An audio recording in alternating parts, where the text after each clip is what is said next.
समय की बात है, एक जंगल के पास एक लकड़हार रहता था। वो जंगल में लकड़ी इकट्ठा करके घर में बेचता था। एक दिन की बात है, वो एक पेड़ काट रहा था। तभी हुआ ये कि गलती से उसकी कुल्हाड़ी पास के एक नदी में गिर गई। नदी बहुत गहरा था, स्रोत बहुत तेजी से बह रहा था। लकड़हार ने बहुत कोशिश के बाद भी उसको कुल्हाड़ी को नदी के माध्यम से उसकी कुल्हाड़ी को खोज नहीं पाया। इसलिए वो नदी के किनारे बैठकर रोने लगे। रोने की आवाज सुनकर नदी का भगवान जाग उठे। लकड़हार से अपनी दुख पूछी।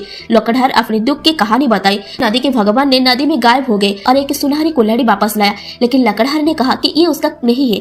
वो फिर से गायब हो गए और अब उन्होंने चांदी की कुल्हाड़ी लेकर वापस आए। लेकिन इस बार भी लकड़हार ने कहा कि कुल्हाड़ी उसका नहीं है। अब नदी के भगवान पानी में फिर से गायब हो गए और अब की बार वो एक लोहे की कुल्हाड़ी के साथ वापस आए। कुल्हाड़ी देखकर लकड़हार मुस्कुराया और कहा, ये उसकी कुल्हाड़ी है। नदी के भगवान ने लकड़हार के ईमानदार से प्रभावित होकर उसे सोने और चांदी की दोनों कुल्हाड़ियां भेंट कर ली। इस कहानी से हमें ये सीख मिलती है कि ईमानदारी सर्वोत्तम है। ईमानदार होगे जितना आप नहीं सोचती हो उससे ज्यादा फल भी मिलेगी।